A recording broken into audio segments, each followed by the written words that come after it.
Ассаламу алейкум достор, бүгүн ачкыч жасоо кесиби боюнча толук маалымат беришке аракет кылабыз. Бүгүн конокто менин досум Адлет ушул ачкыч жасоо боюнча профессионалдык деңгээлде иштейт Ош шаарында. Адлет, өзүңдү тааныштырып койбойчу, жашың канчада? Менин жашым 28-де. Жалал Абадтан болом өзүм. Ушул бул профессия менен иштегениме уже 2013-төн болсо 11 жыл болуп калды. 11 жылдан бери иштейт. 10 жылдан ашты да. Башында эле айта кетейин, бул Адлет менин жакын досум, ошон үчүн мындай сен деп эле мындай сүйлөшөбүз.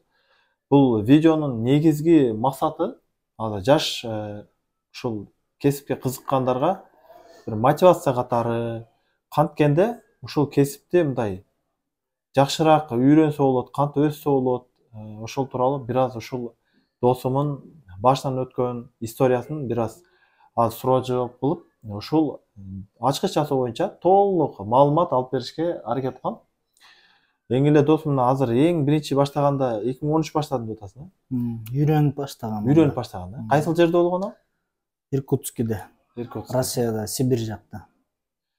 Эми ал мезгилдери жөн эле ключ жасап баштадыңар, да? Биз ал жакта өзүм тайкем бар, ошонун колунда ученик болуп, ал жакта Россияда көбүнчө обычно үйдүн ключтөрү, анан машиналардын простой ключтөрүн жасайт элек.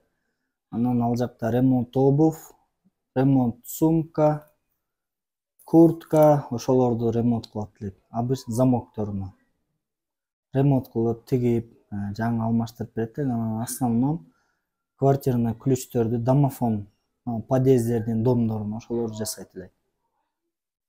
Досумдай, адамдарга түшүнүктүү болуш үчүнчү, мисалы, ушу ачкыч жасоо кесип бар го, именно кайсыл сфералар кирет, мисалы, эмнелер кирет ичине?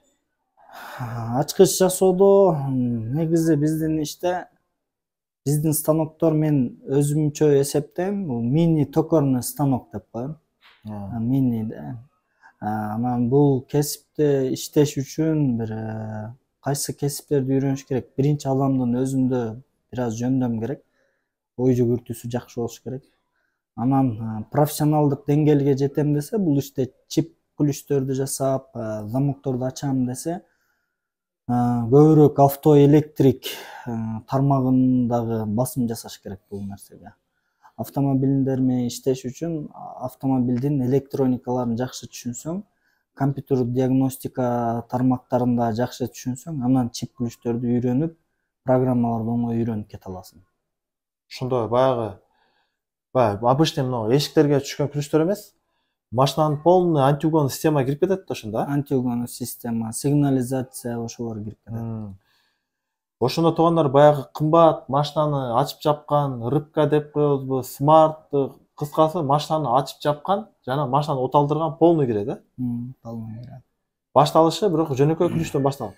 Башталышы жөнөкөй ключтөн, жөнөкөй станок иштетип башталат. Ошо сенде биринчи Иркутскиде ошондой башталган. Биринчи Иркутскиде, ал жакта 2 жыл үйрөнгөнчө иштеп дагы келгем. Анан мында 2 жыл ал жакта жүрүп келдиң. Анан уже Кыргызстанга келгенде биринчи эмнеден баштадың? Мына эми мисалы бул жакта эч ким тааныбайсың. Эч ким, бул жакта дагы ошол үйдүн ключтөрүнү жасап эле баштаганбыз. Анан бизде Сибирьде жүргөндө ал жакта основном правый руль, таза япондордун эски машиналары көп болгондуктан ал жакта чип деген теманы эч ким билишпейт.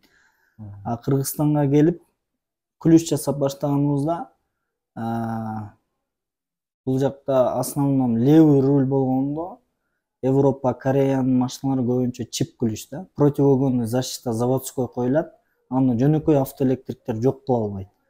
Запас ключ жасасаң же ключу жоголуп кеткенге жасасаң, сөзсүз чип жасамай сайынчы машина жүрбөйт. Ошол себептен бул жакка келип айла жок үйрөнүшкө туура келди бул иште.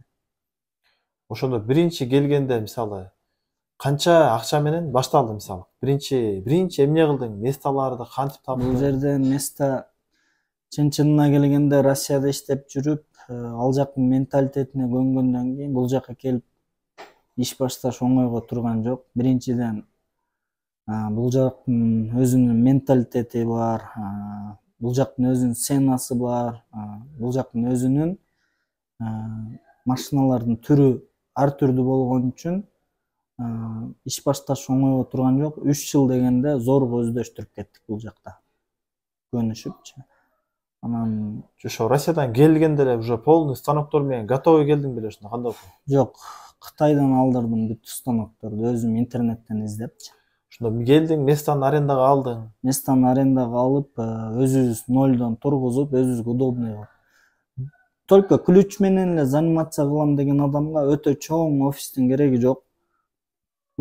Менин оюмча, мен өзүмдүн офисимди караганда 2ге 2, 4 квадрат, 5 квадрат метр жер жетет. Биринчи ошондой Бир баштаган. адам иш кылам десем, анан эми, конечно, клиенттериң көп иш башталып калса, уже местаны чоңойтосуң, жаныңда шериктериң болуш керек 2-3 адам. Ошондо эң алгачкы биринчи Кыргызстанга келип алган станогуң акчасы канча болчу? Китайский эң дешевый станок алгам 45 000 сомго. Комплект, Комплект. Ошондо местаны готовый алгансың. Местаны нолдон алгам да. Места ошондо готовый болгон да? Жок, местаны нолдон пустой алып, өзүм пластиктен жасатып, столдор менен полный Ошондо жасап. месталарга канча кеткен общий? Месталарыма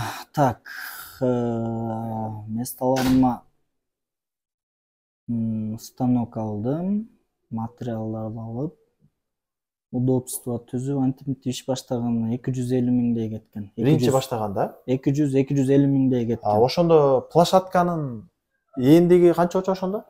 Мен биринчи баштаганда 1.30га 1.50 местада отургам. 1.30га 1.50 болуп калат.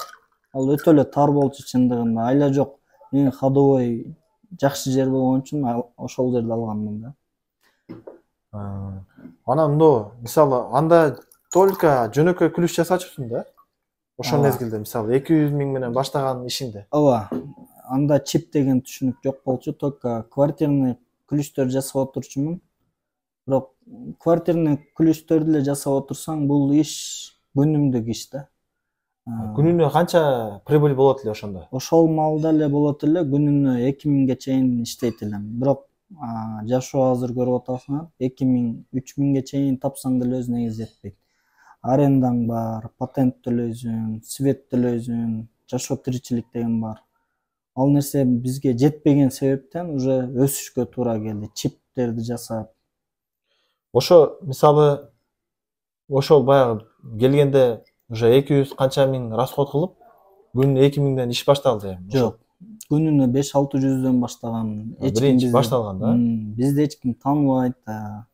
Акырындык менен анан элдер таанып келип баштаганда, анан кийин ушул 2000-3000 сомго чейин уровеньге кийин жеткенбиз. 1 жылдан кийин жеткенбиз. Эң алгачкы чип деген түшүнүктүү эмнеден биринчи кызыгуу пайда болду, анан кийин эң алгачкы аппараттары кантип алынды, каяктан алынды, ушулар тууралуу кыскача. Мен өзүм бир клиентим келген, Mitsubishi Montero деп коет. Чип ключүнү сындырып алып келгенде, мен ошону жасаймын деп чибини сындырып алгам да. Анан жаңы ключ жасап алып чыксак, машина сото албай койгон. Анан айла жок, клиент жасатып бер дегенде, өзүмүн Жалал Абадта устазым бар, Өзбек улутунда Илхам деген киши. Ошол кишиге барып, ал киши мени тааныбайт эле. Ошол кишиге барып, анан акчасын берип, чибин жасатып бергем да. Акчасын төлөп. Анан ошондон кийин чипке кызыгып, ошол киши мени көп нерселерге үйрөтүп, ошол аркылуу аппараттарды алдырдым, көрүп үйрөнүп. Анан көбүнчө интернеттен, YouTube, Google'дан өтө көп информацияларды алып, бирок оңойго турган жок. 2 жыл убактым кетти. Ошо YouTube, Google менен, только ошо менен жашадым да. Өзүңдө интерес болгон үчүн ошол менен өстүм да. Ошондо чипке жаңы киргенде, мисалы, обычный ключ жасагандан чипке өткөндө, ошол канча акча менен башында башталды? Чип маселеси. Чип маселесине эми Эптеп иш кылат элек ал маалда бир 50-60 миң сомдук аппараттарды алып баштагам. Андан кийин бирок көп иш бүтүрө албайт элек. Ошо Жалал Абад шаарында эски машиналарды 50% зорго бүтүрөт элек. Ошондо баары бир клиент келгенде кетип калса жалко да. Айла жок анан жаңыларды алыш керек болуп жүрдүм.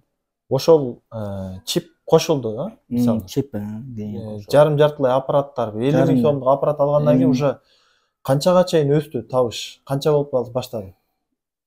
Күнүнө 2000, 3000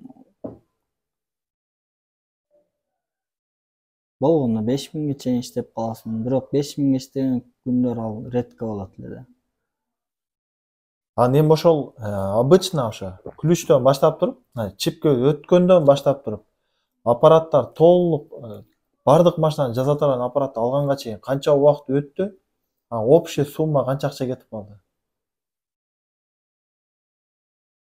Так. Общий оборудование алыш үчүн мен Орточо эсеп менен. Орточо эсеп менен 1,5-2 жыл кыйналып жүрдүм. Көп иштерди бүтүрө албай. YouTube'дан, Google'дан эки жактаган топтогон информациялар менен билем, бирок инструментиң жок болсо, бул иште профессионал боло албай каласың. Көп ишти бүтүрө албаган себептен мен 1,5-2 жылдай кыйналып жүрдүм. Билим бар, инструмент жок, көп иш бүтпөдү.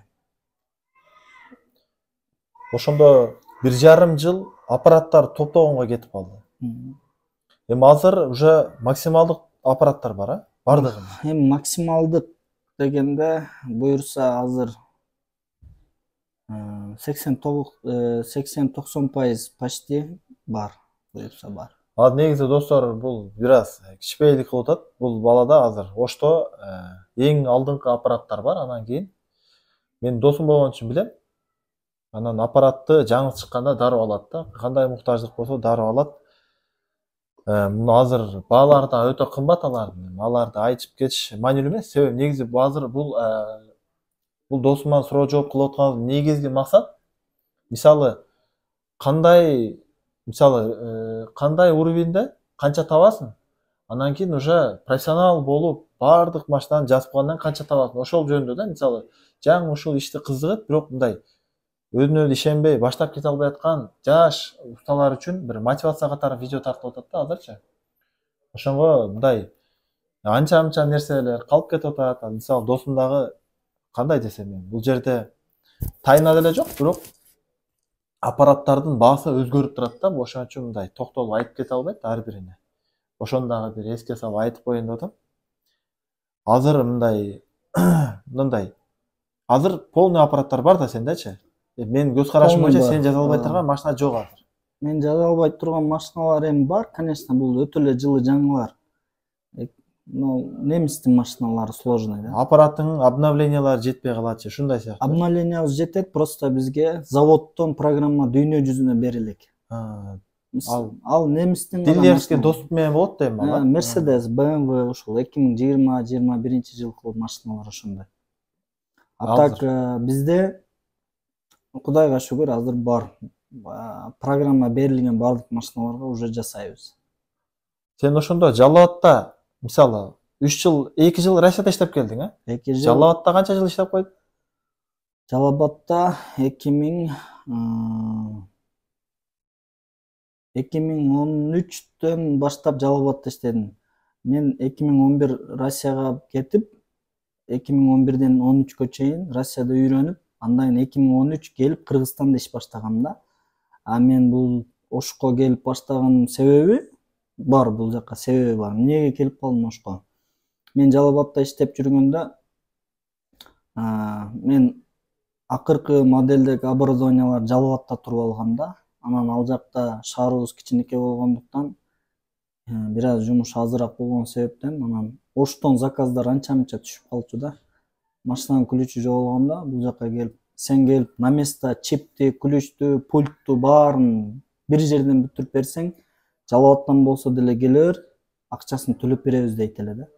Ошон үчүн биз бул жака келип 2-3 машинаны бүтүрүп бергенден кийин уже Ошто талап көп экен деп ушул жака 2020 жыл карантинден кийин мен келип калгам да.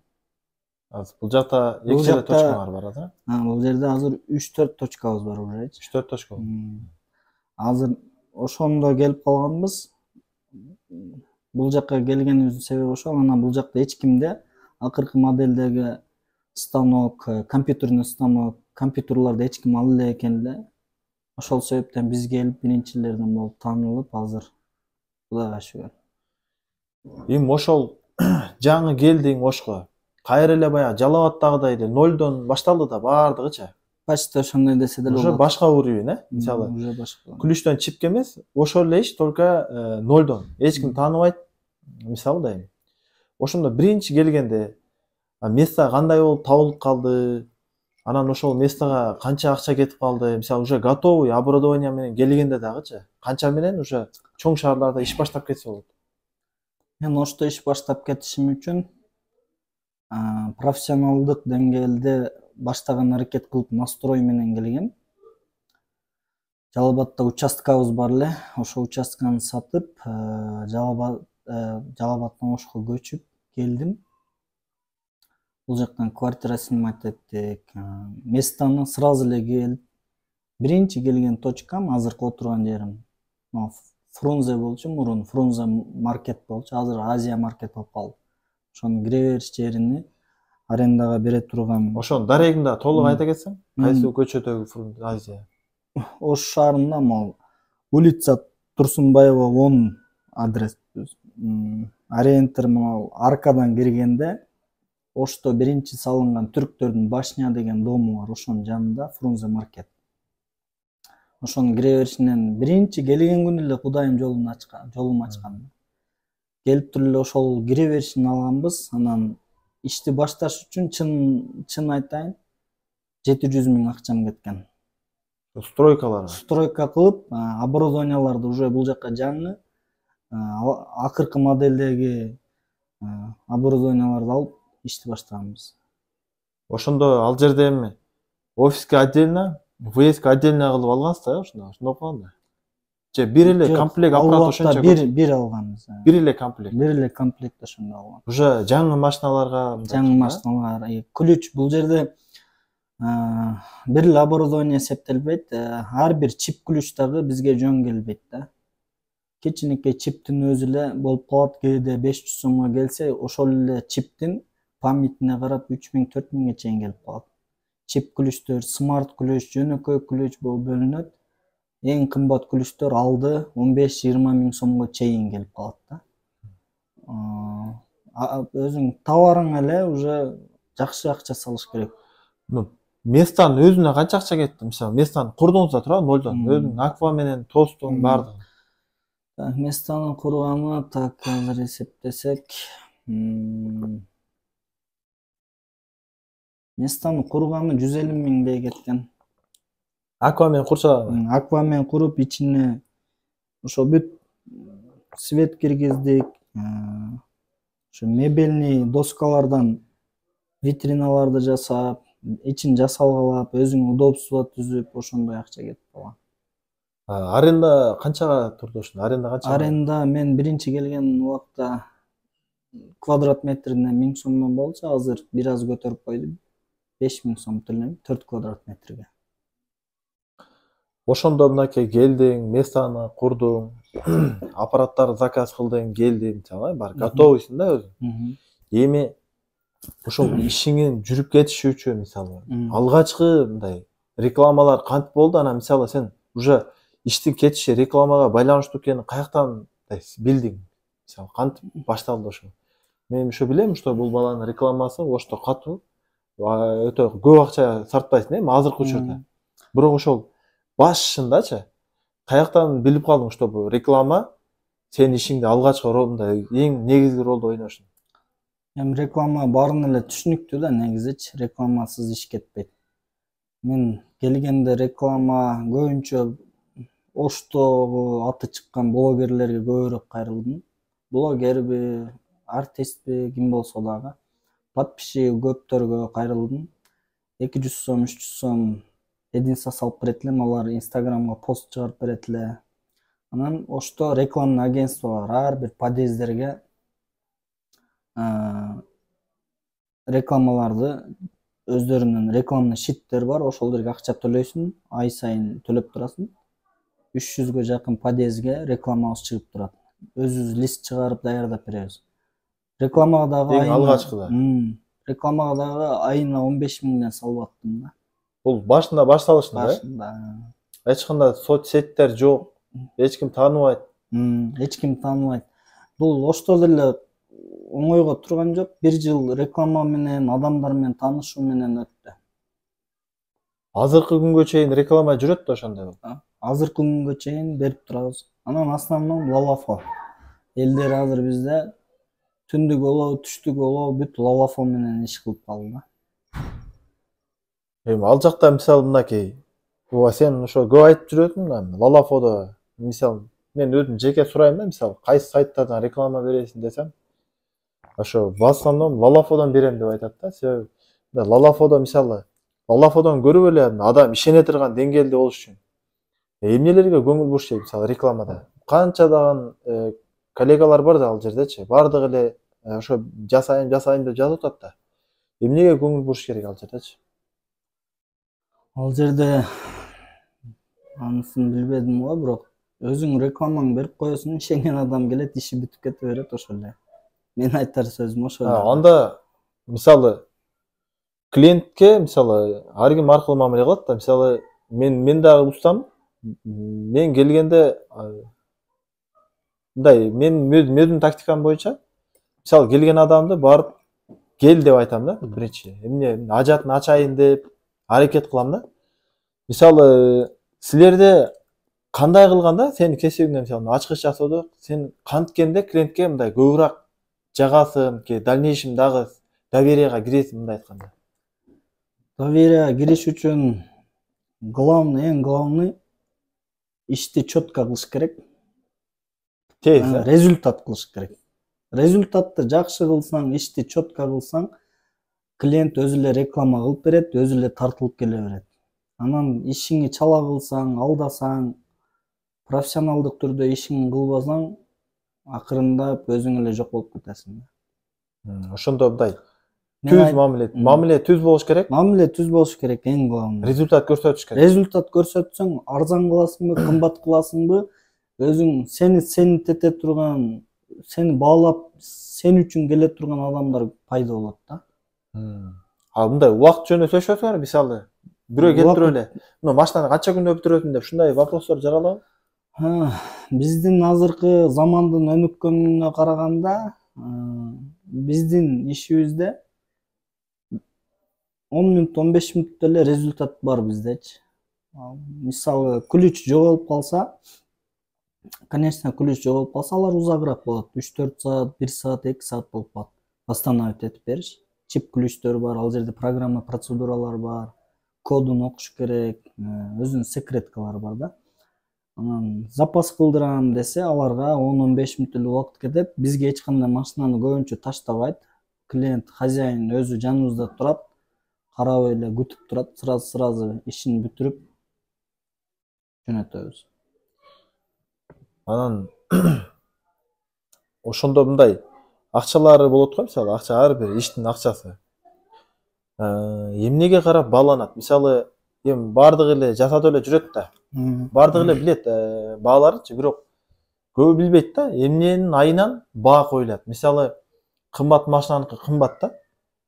Анан көбү ойлойт, кымбат машинаныкын кымбат коюшат, ээси бай депчи, мындай ушундай түшүнүк да адамдарда. Мен башында мен деле ошондой ойлочумун да, ошол жөнүндө мындай мисалы эмненин эсебинен баасы чыгат. Мисалы бизде мен мындай профессионалдык деңгээлге жетишим үчүн, үйрөнүп, жакшы ишке киришим үчүн 7 жыл, 6 жылдан ашык убактым кеткен. Биринчиден өзүмдүн кесибимди баалайм, анан өзүмдүн да кадыр баркымды баалаганым үчүн цена коюлат бул жерде. Программалар бар, программаларга коюлат. Анан эң негизгиси бул ключ болсо, мисалы ключ примерно 2000 сомго келсе, ошол 2000 сомдук ключтү 4000-5000 сомдордун тегерегинде программа кылып бересиң да. 3000-4000 сомго чейин бул программага алынат.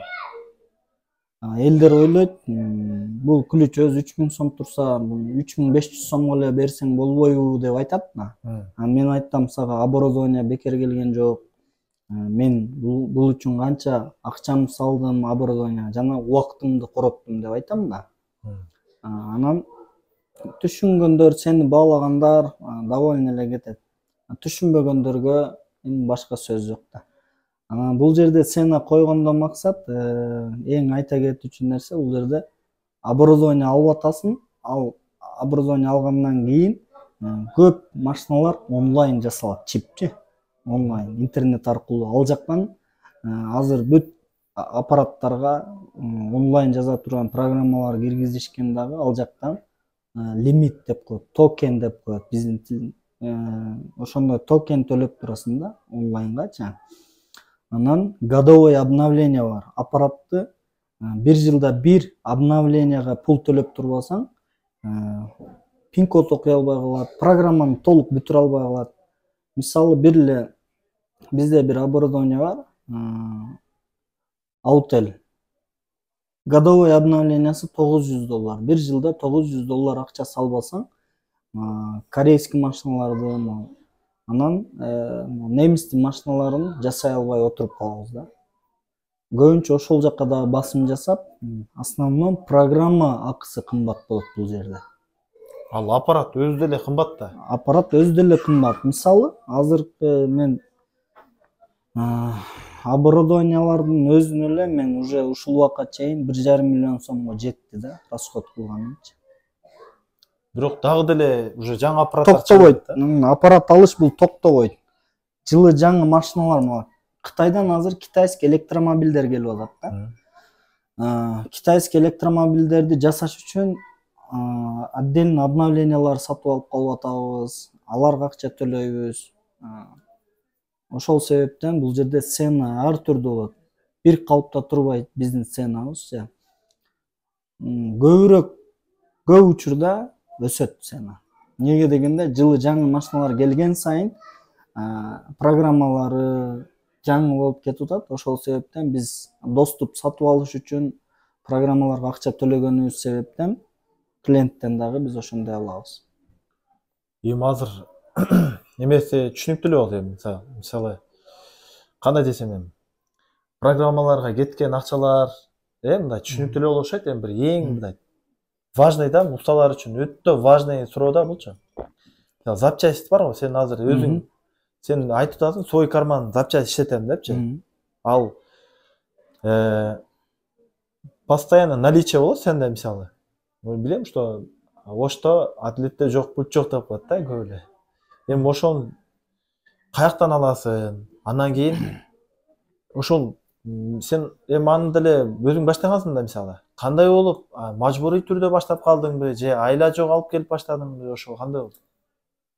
Көбүнчө биз мурун Бишкектен алдырчу элек. Бишкекте, конечно, Бишкекте ал кымбат болуп калат эле бизге. Анан көбүнчө биз азыр кытайлар молодец десек болот. Дүйнөдө биринчи орунга жетти товар жеткирип бериш боюнча. Биздин акчабызга жараша качественный товарларды чыгарып берет да. Акчасы азыраак десең, аз акчаңа жараша самопалын чыгарып берет. Кытайда ушундай сайттар бар. Европага экспорттогон товарларынан алабыз, доллар менен эсептешип, европейский вариантта, анан Чина деп коет, китайский вариантта ключтөр чыгарып койгон. Мен көбүрөөк 80%, 70-80% Кытайдын Европага экспорттогон магазининен алам, кымбатыраак түшөт бирок. Конечно, чем Бишкекке караганда арзаныраак, бирок кымбат эле. Анан самопалда товарларды алдырып коебуз. Эмнеге дегенде, самопалга жараша өзүнүн клиенттери бар Кыргызстандачы, мага боло берет дегендерчи. Аларга дагы бар. Анан мага оригинал керек дегендерге көбүнчө ошо Европага экспорттогон магазиндеринен алабыз. Анан Дубайдан алам көбүрөөк.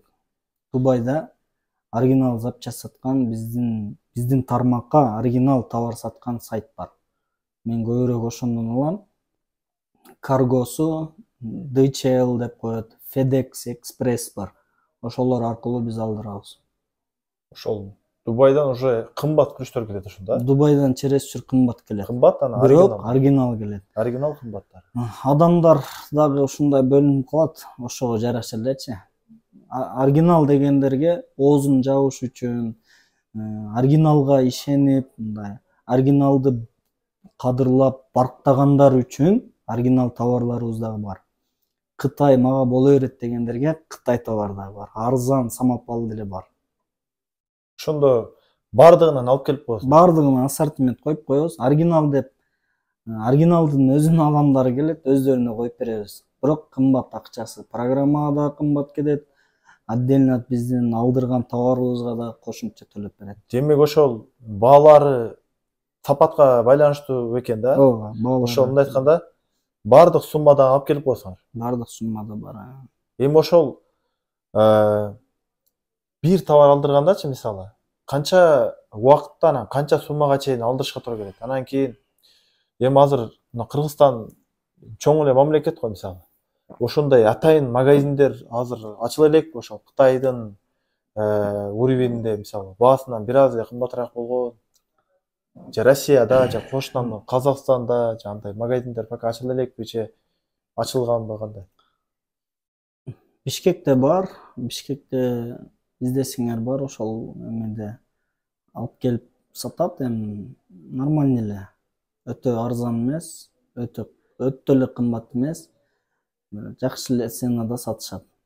Анан көбүрөөк уже бул иште көп жүргөн үчүн мен башкаларды билбедим. Мен өтө көп муктаж болгон себептен, клиентим көп болгон себептен мен айла жок уже көп товар алдырышым керек болуп, Кытай, Дубай менен иштейм. Сен аппараттарды да өзүң алып келесиң да? Аппараттарды дагы бүт Кытайдан, Дубайдан тартам азырчы. Анан мен Кыргызстандан азыр эч нерсе албай калдым. Бул атлеттин Кыргызстанда өзү кыргызча сүйлөп, кыргызча тарткан үчүн мисалы мунун өз видеолору да барбы? YouTube'да жок да. Анан мунун Кыргызстанда кыргыз тилдүү шакирттериң көп, ушул кесип боюнча. Анан азыр эми эле мисалы адамдар таанып келип атат да, мисалы Бишкектен, көп жерлерден, мен билген көп жерлерден чалышат да мынга. Ошондо алар ошол окутканыңа акча аласыңбы же ал бекерби? Анан кандай ошол процесс кандай болот мисалы? Алардын иштешкен процесс. Процесс мен эч кимден акча алган эмесмин үйрөткөнгө. Эми бирок ученик деле алыш кыйын магачы негизинен. Потому что биз өзү иштеген жерибиз 4 квадрат метр болсо, азыр мен шеригим бар да. Экөөбүз зорго атабыз ал жергечи. Анан айла жок өзүбүздүн туугандарыбыз, өзүбүздүн инилерибиз келип калат, аларды айла жок ученик алабыз да, үйрөтөбүз да. Демек башка точкаларыңарда шакирт алынбайт да? Өзүң аласың, дайым алсаң. Өзүм алам. Бул ишти үйрөнүп, профессионалдык деңгээлге жетип, нормальный кирешеге киришип иштеш үчүн минимальный 3 жыл жакшы жүрүш керек. Ученик болуп же кетип калбай, чыдабай кетип калбастан 3 жыл жүрүп, анан чыксаң, анан нормальный иш кыласың. Ана атак 6 ай 7 ай жүрүп иштеп эрте эле чыгып кетсең, көпкө бара албай каласың бул иште. Эми азыр мына Кыргызстанда орусчаны жакшы билбеген жаштар көп да, мисалы. Шаарларда жакшы билет орусчанычы, бирок мындай в основном региондордо орусча билбейт да. Эми Google'da, YouTube'da готовый информация турса дагы ал орусчаны ала албайт да. Ошондой бир мисалы сен өзүң американский сайттар менен иштеп атасың, русский сайттар менен уже Кытай сайттары менен иштеп атасың туурабы? Мындай себеби мындай сатып алып атасың да. Бүт нерсе мисалы онлайн обучениялар сатып аласың, же болбосо токендерди сатып алып, эми тыгыз иштешип атасың сенчи? Себеби ошол эми сөз байлык жетип атат экен. Эми мына жаштар бар мисалы, азырчы орусча билбейт же англисче билбейт. Ошолорду мисалы ошолор үчүн атайын бир жаштарды бир окутуш үчүн кыргызча тилде өзүбүздүн тил менен жай түшүндүрүп бере турган бир окуу жай, академия ачканга бир азыраак болсо ham акчага бир ошондой пландар барбы жокпу дальнейшем келечекте? Чын айтсам, аны ойлоп деле көргөн эмесмин. Анан Азыр өзүбүздүн ишибиз менен болуп, ага пока план жок. Жетишпейм агачы, чын айтсам. Андай болсо, мисалы ал сен товар ташыйсың да, өзүңө деле точкаларың бардыгына сен товар алып келесиң. Мисалы Кыргызстандан сага мисалы бирөө мага товар алып келип бер, мага кошуп деп, же мисалы ушундай заказ кылып калса, андайлар да болот азыр. Же ошентип айтып калса алып келип бере аласыңбы оптомдо? Жок, мен товар сатпайм. Мен кызыкпайм ал нерсегечи. Мен соодагер эмес болгон үчүн мен өзүмө ылайыктуу эле заказ кылып атам азыр. Анан учениктерим дагы акча кошуп алат, мага дагы алдырып беришет. Ошолорго эле алдырып берип атам покачы. А так товар ташып саткандын менде желание жок. Аппараттарың азыр, ушу аппараттарың бүт, мисалы обновление сурап калса, аны өзүң бүтүрөсүң да. Же акча төлөп бирөөгө кылдыргызасың? Жок, мен полный изучать этип чыккам уже YouTube'дан. Эгерде мына Кыргызстанда мисалы ушул иш менен иштейт, бирок аппараттары обновление сурап, же ушундай маселелер жаралып калса, ошондой бүтүрүп бергенге акчагабы, же ушундай мүмкүнчүлүктөр барбы? Мен колуман келсе аны бекер эле жардам берем. Бекер эле. Мисалы Бишкекте балдар бар, азыр 4-5 бала чалат мага Бишкектен элечи. Жаңы баштагандар бар арасында. Өзүбүздүн эле братандар болот, жардам сурап чалат, аларга жөн эле бекер эле жардам берем. Кандай программа кылат, кандай аппарат алайын деп кеңеш сурайт, аларга жөн эле жардам берип келатам. А так обновление кылып бер, жардам бер десе, алып келсе жөн эле обновить этип берип коем. Кыйынчылык жок. Потому что уже полный бул нерсени изучать этип чыгып алган үчүн мен үчүн оңой болуп калган. Жардамымды аябайм эч кимден. Эми азыр мынакей эми баарыбызга эле түшүнүктүү окшойт, себеби мындай. Эми анча суроолор берилбей калды, бирок мындай не деп коет? Буну сурадык да, эмнеден башталып, эмнеге келип, азыркы деңгээлдеги мисалы орточо эсеп менен канча прибыль түшөт азыркы учурда? Азыркы учурда бир айда $1000 100 000 чейин кирешем бар, Кудайга шүгүр. Эми азыр ошондой бир эле точкадан эмалы? Бир эле Бир точкадан точкам өзүмүн прибылим да ал. Анан берки экинчи, үчүнчү точка дегендерим ал жакта мага доля жок. Өзүмүн эле бир тууган акем бар. Туугандарың? Туугандарым, аларды уже отдельно өзүңөрдүн арабаңарды тарткыла деп биз бөлүп койгонбуз да. Анан бул иште мындай уровеньге жетиш үчүн айттым, көп акча салдым. Эми жемишин мен көрүп атам, бирок баардыгы эле ключ жасагандар buncha прибыль таба албайт. Баардыгы эмес, ал эми аппаратка зависимый болуп калат экен да, аппаратка зависимый болуп калат. Анан билимге. Эми ошондон азыр мисалы көп адамдар көрөт да, мисалы жаш балдар көрөт. Эми нолдон такыр бул кесипти түшүнбөйт. Ачкычты эле атын эле билет, ошондой балдарга мисалы нолдон баштап калса, эмнеден баштаса туура болот? Мисалы сен уже кээде адаштың, кээде уттуң, убактың мисалы аркылы кетти да сен. Өзүң изучать этип калдың, мисалы тилдерди окуп калдың ортодо. Канча жыл уттуруп койдуң мисалы, туурабы? Кээде уттуң, ошондой жаңы баштап калдың. Эмнеден баштаса сенин көз карашың боюнча тез развитие кетет, тез өсүп кетет. Тез өсүш үчүн менин оюмча ключ жасаган мага окшогон балдарга биринчи очередь ученик болот. Ал боло турган нерсе ал. Ученик болгондо бул иште англисче, анан русский языкты обязательно билиш керек экен да. Мен мисалы русскийде деле профессионалдык түрдө билбейм, азыр деле. Англисче вообще эле билбейм. Ошол себептен ишимди азыр кыйналып келатам до сих пор. Бирок Кудайга шүгүр, замандын өнүккөн рахмат, конечно. Google переводчик бар. Play Market'ten установка кылабыз. Кааласаң япончо, кааласаң индийский, кааласаң кытайчаны перевод кылып берип атат. Только ошонун жардамы менен гана иштеп атам мен. Ошонун жардамы менен гана товар алдырып, только ошо менен кетип атам. Негизинен тез өсүш үчүн ключ жасаган, жакшы иш кылгандарга ученик түшүш керек. Андан кийин сразу эртең менен биздин жумуш көбүнчө эртең менен 10-до башталат да. Мүмкүнчүлүк болот эртең менен 8-ден 10-го чейин биздин жумуш башталганга чейин русский, английский курстарга сөзсүз катышыш керек. Тез өсүш үчүн. Бул жактан күлүштү үйрөнө берет. Экинчи жактан английский, русский курсту күнүнө эртең менен 8-ден 10-го чейин барса, заодно экөөнү тең обучение бүтүрөт.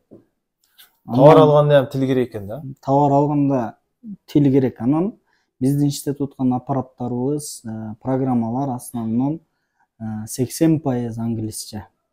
80%. 80%. Ал орусча себеби англисче болгон себеби мировой деңгээл, мировой деңгээл. Аппарат мировой тилде болсо жакшы сатылат да, мисалы. Русский бир эле мамлекет болгон үчүн, же Азия эле кирип калат да. Азия, СНГлар эле кирип калат да. В основном требование Европада. В основном Европа, Турцияга барсаң деле англисче да. Кытайдын өзүндө англисче, Корея деле англисче, Япон деле англисче да. Европа бүт англисче да. Ошол себептен русскийлерди көбүнчө русский вариантта оборудование почти чыгарышпайт, өтө аз. Аз. Эгер болсо дагы максималдык түрдө эмес, кыскасы англисчени ким жакшы профессионалдык түрдө үйрөнсө, өтө жакшы пайда берет бул. Анан мен ушул жерде айтып коеюн, мен баягы Кытай менен иштешке үйрөткөн ушу досум болот. Эми ошол досум азыр мисалы мен Кытай менен иштеп жүрөм да, уже канча миллиондоп. Мен өзүм негизи товар сатам, өзүм реклама кылбай эле коеюн. Товар сатып иштейм. Ушул досум көрсөткөн, үйрөткөн. Эми досум суроода мындай. Эмне болуп мындай Кытай менен иштешиш керек болуп калды? Эмне Кыргызстандан таппадыңбы же ушунчалык кымбат бекен? Эмне себептен Кытай менен иштешип калдың? Анан мындай азыр баары эле Кытайга акча салгандар коркот да, мисалы. Эми кээбиркилер бир ботинкага салат, бир жемпирге салат да, эми аз эле акчаны. Эми сен аппараттарга чоң акча жөнөтөсүң да. Кантип мияктан кандай доверие болду аларга? Биринчи эң алгач акча жөнөтүп баштаганда. Мен AliExpress, Alibaba'dan бир дагы товар алдырып көрбөгөм. Мен прямой официальный сайттарына кирип гана заказ берем да. Официальный сайттарына кирип, анан продавец менен прямой WhatsApp менен сүйлөшүп, анан кийин алдырам да. Мен чын айтсам, бир дагы коркуп көрбөгөн экенмин. Азыр ойлонсом. Алдандыңбы ошонча бир жылдын ичинде? Канча болду ошондо? Общий 8-9 жыл болду. Мен 2000 Кытайдан товар алдырып баштаганыма 2016-дан бери да.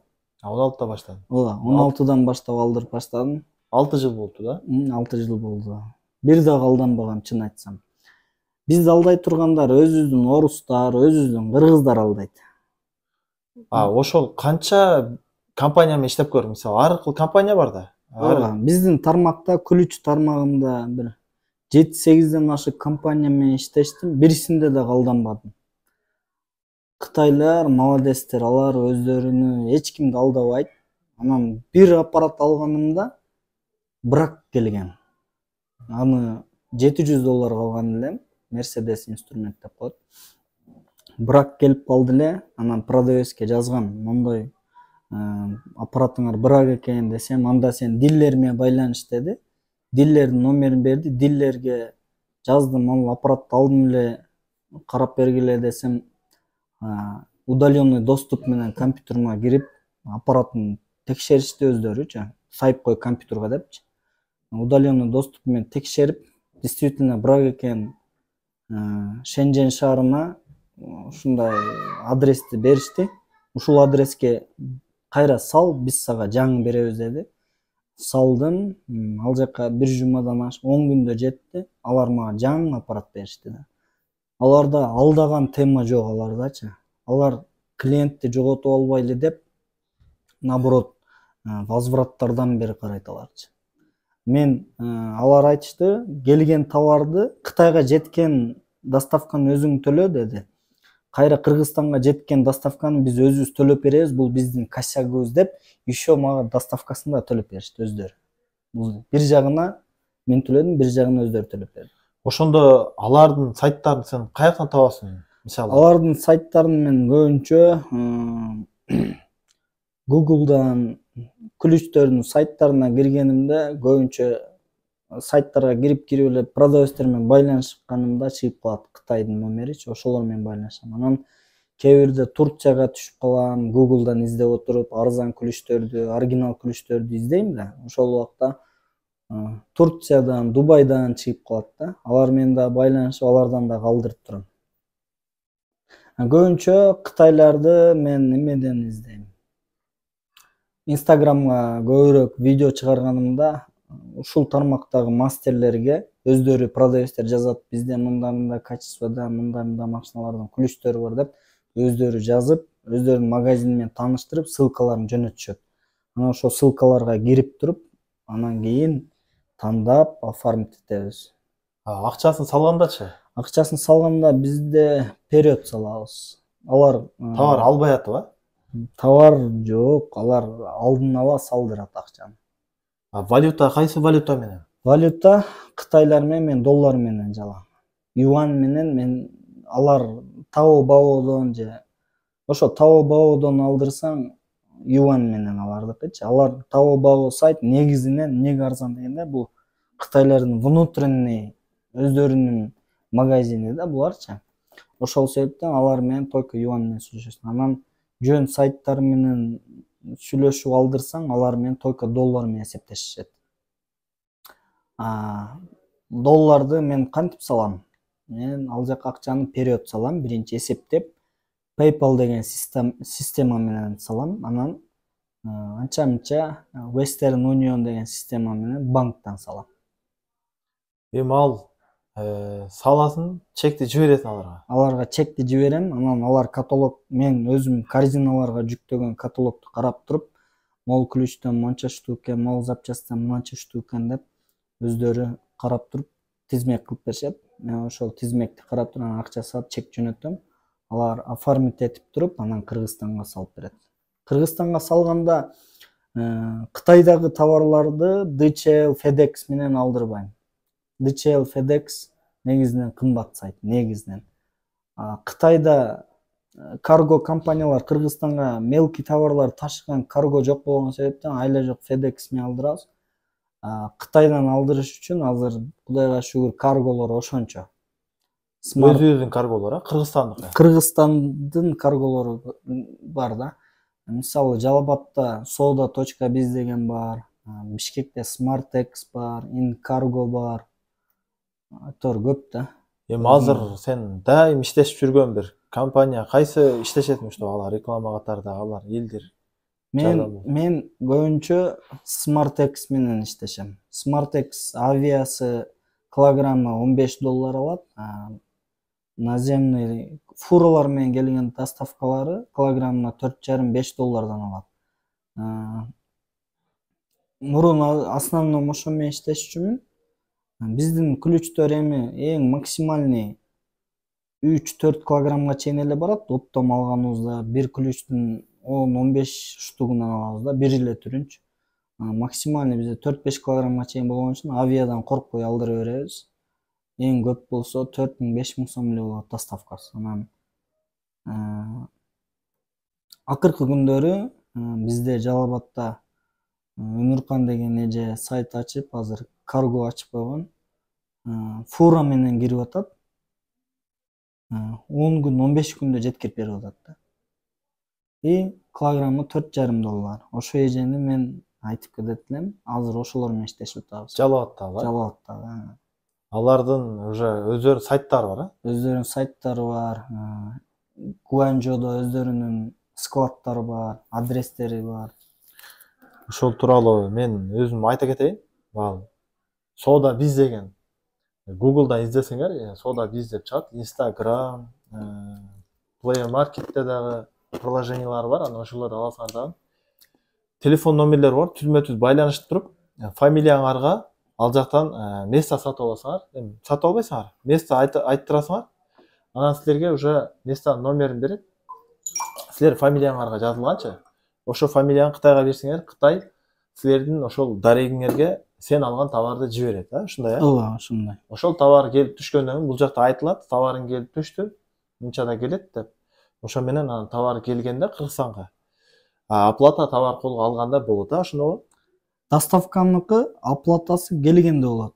Товар колго Товарды келгенде. алып аткан Кытай продавец менен сүйлөшкөндө аны период саласың. Товардыкын алдын ала салат, келгенде товардын акчасын, жол киретин төлөп алат. Анан кийин ал эже менен ошо мен дагы көп эле иштешип жүрөм. Кыргызстандын бардык региондоруна да салып берет, Ооба. Уже товар келгенден кийин келип отурбай эле ошол жерден уже региондорго тарай берет. Негизи мен бир эме айтат элем, мисалы мен нацист эмесмин, бирок мындай өзүбүз кыргыз болгондон кийин, кыргызстандык болгондон кийин негизи эле Кыргызстандын жеке өзүнүн местный карголору менен иштесек эгер, ошолорго пайда түшөт, туура? Мисалы Кытайдын карголору бар, Россиянын Кыргызстанга ташыган карголору бар, мисалы алар менен эмес, именно кыргыздар, ошо кыргызстандыктар ачкан карголор менен иштесек, прибыль өзүбүзгө түшөт да. Өздүк өндүрүштү колдош керек, конечно. Ооба, ошол жагына да көңүл буруп коюш керек. Анан кийин досум азыр дагы эмне калып кетти. Мисалы азыркы күндө деңгел уже ишке кетип атат, товарлар өзүң аласың, канча балдар окутуп атасың да эми азыр. Эми бир вопростор жаралат азыр, мисалы коллегалар жактан бир сценалар боюнча бир жерде кандайдыр бир кымбат жасайт да, бир жерде арзан жасайт. Эми ошол нерсе эмнеге байланыштуу? Мисалы же региондогу кымбатчылыккабы, же болбосо товардын качествосу бөлөкпү, же кандай болуп калат ошол? Же болбосо анын аппараттарына зависимый болуп калабы? Почти ошондой. Бишкек менен Оштун ценасы башка да. Бишкек эмнеге дегенде, Бишкекте жашоо өзү кымбат да. Мисалы квартплат кымбат, тамак ашың, обед кылып, ужин кылып чыксаң эле ал жакта кымбат да. Мисалы Бишкекте бир адам чай иче турган, бул жерде 3-4 адам чай ичет да. Ошого да салыштырмалуу Бишкек кымбат жүрөт. Анан Ошто бир аз арзан жүрөт, потому что Оштун түштүк региондун эли өтө кымбат эмес. Азыраак пайда болсо, ошо менен тирлигин өткөрүп көрүнүп калган да. Бирок Оштун суммасы Бишкектен жарым акчасында, Жарым акчасында. Азыр бирдей эле болуп калды уже. Экинчи столица болгонго бул жерде деле движение көп болуп, же дагы кымбаттап. бул жерде деле квартиралар кымбат болуп калды. Ошол себептен ценалар бирдей эле болуп калды. Почти биздин тармакта. Бишкекке салыштырмалуу арзан го, бирок мурункудай эле арзан эмес азырчы. Мына мисалы сен Кытайдан в основном кымбат товарлар алдырасың, мисалы заготовка мындай, пульт сыяктуу. Чип боюнча алдырам. В основном чип ключтөрдү алдырам. Анан заготовкалар, простой ключтөрдүн заготовкасын бизде өзүбүздө Ошто бар, доставка кылып ташып жеткирип турат. Анын өзүнүн жумушу кетип атат, биздин өзүбүздүн жумуш кетип атат дегендей. Ал мисалы ошол Ошто Мирбек деген брат бар. Мирбек деген кайсыл дареги кандай ал кишинин? Дарегин точно билбейт экенмин, Келечек базарынын жанында да. Мирбек десе баары тааныйт. Баары тааныйт. Заготовка сатат. Түштүк регионго азыр ошол жеткирип турат бизге. Ош Жалалабатка. Ош Жалалабат, Баткен. Тондар ошол эгерде кимде ким ошол түштүк региондо болуп, эгер ошо Ош жактан товар алганга өтө ыңгайлуу болуп турган болсо, ошол Келечек базарда, Оштун центринде базар бар, Келечек деген. Ошол жерде Мирбек деген байке ошол заготовка сатып көптөн бери иштеп калды. Көп жылдан бери иштейт. 10 жылдан ашып болду. Ошол киши доставка кылат, региондорго жөнөтөт, же келип алып кетишкен? Жок, азыр жөнөтүп атат көп жака. Региондорго салат. Адлет бул только кымбат товарларды Кытайдан аласың. Кытай, Дубайдан ал. Негизи товар алып келип бере албайм дейт, бирок азыр мен оюмча толук эле айтты окшойт кандай товар алышты.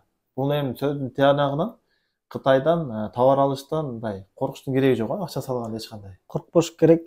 Анан AliExpress'тен же Alibaba'дан алсаң, мен өтө көбүнөн угам ошол жакта кидала көп болот депчи. Алданып калат. Официальный сайттарына кирип алыш керек. Эгерде ушунчалык эле коркуп атсаңар, могу карго компаниялар бар. Мисалы, мына азыркы эле айтып өткөн soda.biz деген сайтка кирип, кыргызча сумма да чыгат, кыргыз номер бар, М-банкына акча саласыңар, Оптимасына саласыңар. Товарыңар келгенде ошол эже өзү айтат, товарың келди, алып кет деп, же кайсыл жакка салып берейли деп айтат. Эгер прямой өзүңөр сала албасаңар, корксоңор, доверие жок болсо, ошо soda.biz сайтына кирип, өзүнүн контакт номери бар, эженин өзү силер издеген товарды карап алып бере алат. Анан алдырып бере алат. Эми досум, дальнейшем уже точкаларды көбөйтөйүн дейсиңби, же болбосо уже ишкананы чоңойтуп, офис сыяктуу кылып иштей, кандай пландар бар дальнейшем? Эмне мындай? Эми сен азыр мисалы уже ушул кесипке максималдык жеттиң да, эми адамдарга интересный да, бул эмне кылат экен? Дальнейшем кандай пландар? Дальнейшем пландар пока билбейт экен, чын айтсам. План деле жок, иштеп атабыз, шүгүр кылып эле. Бирок академия несе негизи кандай көз карашың негизи? Ал боло турган ишпи же болбосо? Академия билбейт экен, ал деле ойломодум. Ал билимдин деңгээлине байланыштуубу же өзүң каалооң балчы? Мындай ачпайм дегенче, ачпайм дедиң го, жакын ортодо план жок деп. Эмнеге байланыштуу? Каалоом жок. Каалоо жок, кызыкпайсың. Анан убактым жок. Убакыт. Эгер региондордон келем деп калса да, аларга кандай бир атайын бир азыр келсе 5 келиши мүмкүн, 10 адам келиши мүмкүн да. Сен андай көп адам ала албайсың да. Ошондой талап болуп калса, бизге убакыт бөлсөң акчасын да беребиз деп калса, андай кандай атайын бир класс түзүп окутканга мүмкүнчүлүк бар? Бир күндө 1 саат, 2 саат да. Чын айтсам, акча төлөп үйрөт деген эч ким келген эмес мага. Эми ушундай биринчиден видеодон кийин ушундай көп адамдар бул күлүш жасаганды, чын айтсам, мындай профессионал деле иш деп ойлобойт, жөн эле уста деп ойлойт. Ошол себептен көбү кызыкпаса керек бугачы. Акча төлөп үйрөнө турган иш деп ойлошпойт көбүчө. Ошол себептен мен ойлонуп көрбөгөм, академия, окуткан тууралуу ойлонуп көрбөгөм. Бирок азыркы Кыргызстандагы эң жакшы табыш болуп аткан кесиптердин бири да бул. Автоэлектрикти кандай элестетсеңер, бул иш дагы ошондой эле. Требования күчтүү, талап көп. Ооба. Заман өнүгүп атат, машиналар бүт кнопка менен жүрүп, чип менен жүрүп, пульт менен ачылып атат. Ошол себептен бул иш токтобойт, уланып кете берет. И жакшы кесиптердин бири болуп кете берет бул иш. Эми азыр жаштарга мисалы кандай ушул кесип менен мисалы иштеп атса, акыркы мындай сөз катары кандай советтер бере аласың, эмнелер кылса туура болот экен, эмнелерден адашпаш керек, мындай чтобы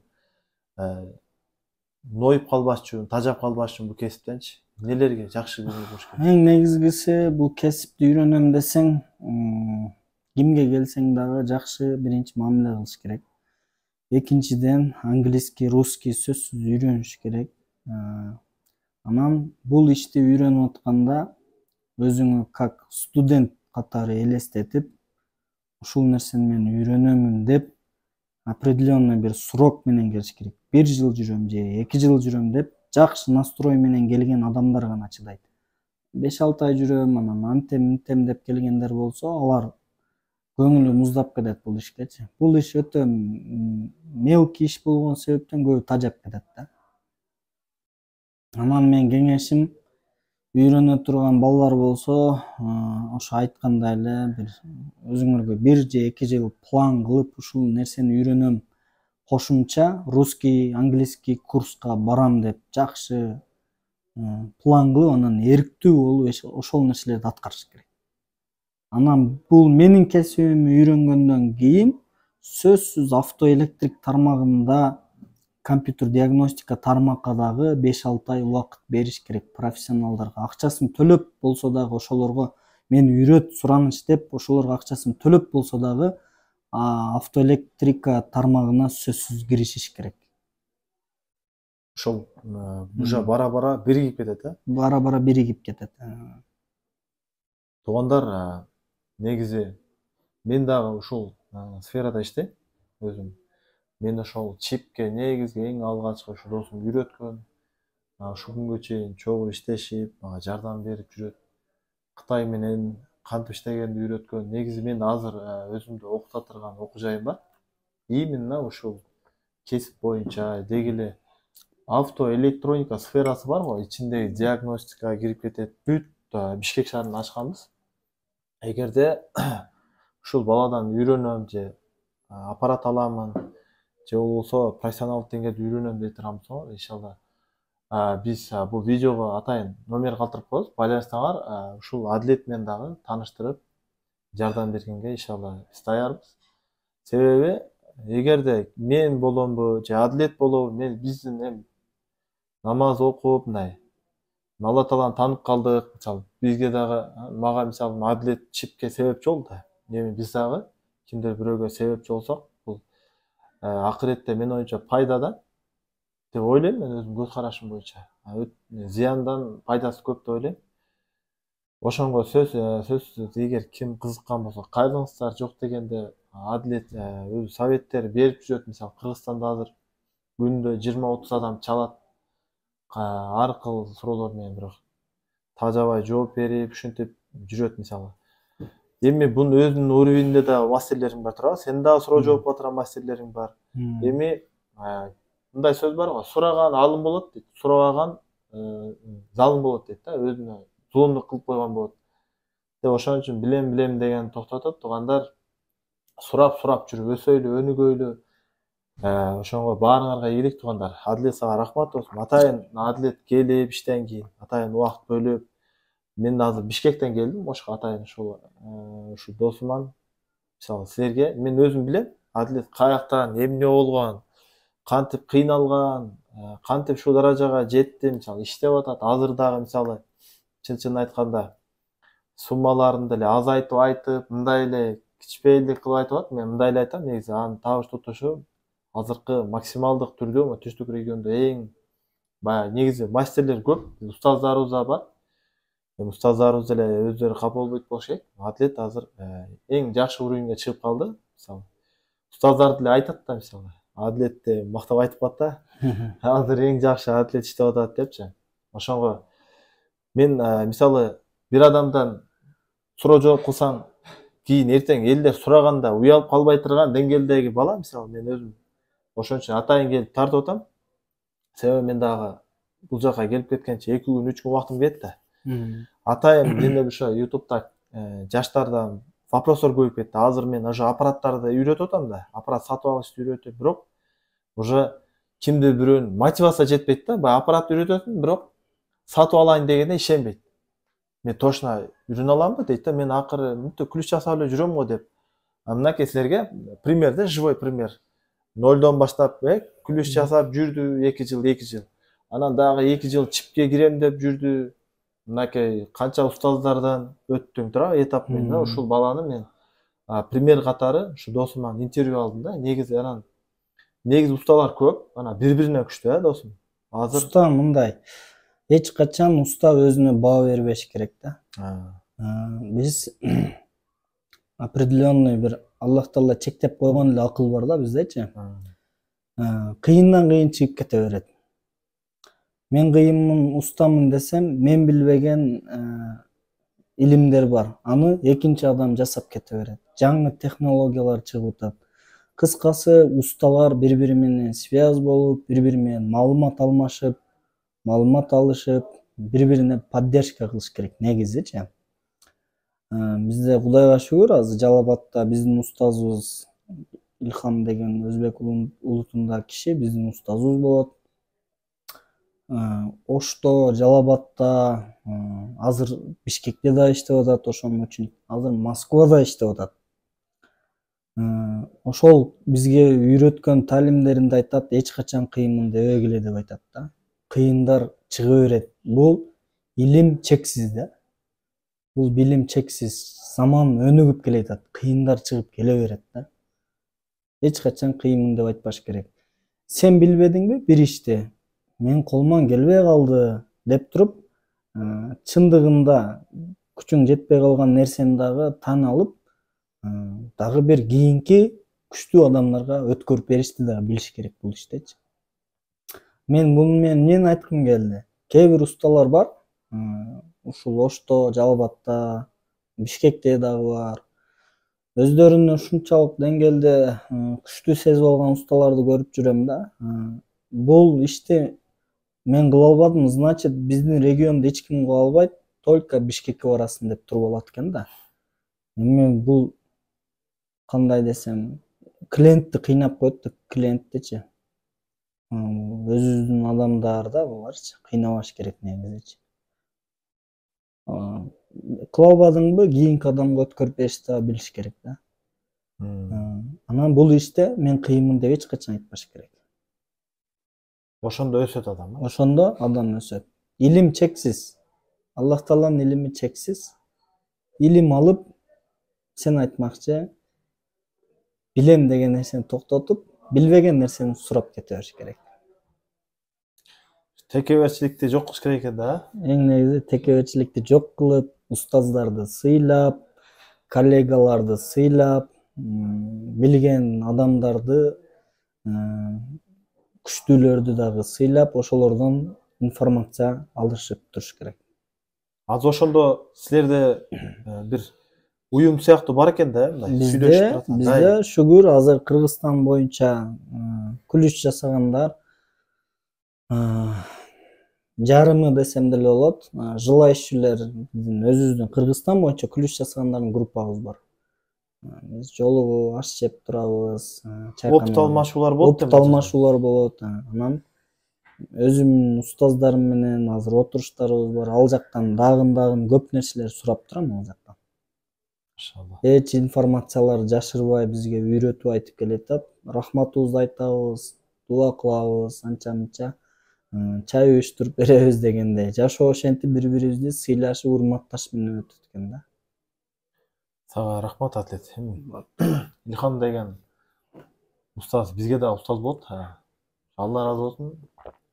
Мынакей мисалы көп нерсени моральный болсо дагы өтө көп поддержка берет. Бар, менин оюмча Ош Жалал Абадта көп адамдар тааныйт ал кишини. Ошол киши азыркы күнгө чейин мындай акыл насаатын айтып турат, Алла разы болсун. Негизи эле устаздар сыйлаш керек. Адлет туура айтасың, себеби ким устазын сыйласа, ал деле бир күн сый көрөт да. Эгерде устаздарын сыйлабаса, ал деле кайтар дүйнө болот да. Ошон үчүн туугандар баарыңарга ишиңерге ийгилик. Адлет сага рахмат болсун. Дагы ушундай бир эгерде сөзсүз ушул кесипке кызыккан, же болбосо негизи эле ушу автонун ремонтуна кызыккан баардык бир туугандарыңарга жөнөткүлө бул видеону кененирээк тарап, кайсыдыр бир туугандарыбыздын ушу кесиптерге илешип, же болбосо дагы өсүп, ийгиликтерге жетип калуусуна сиздер дагы себепчи болуп калдыңыздар. Баарыңарга рахмат. Ассаламу алейкум. Досум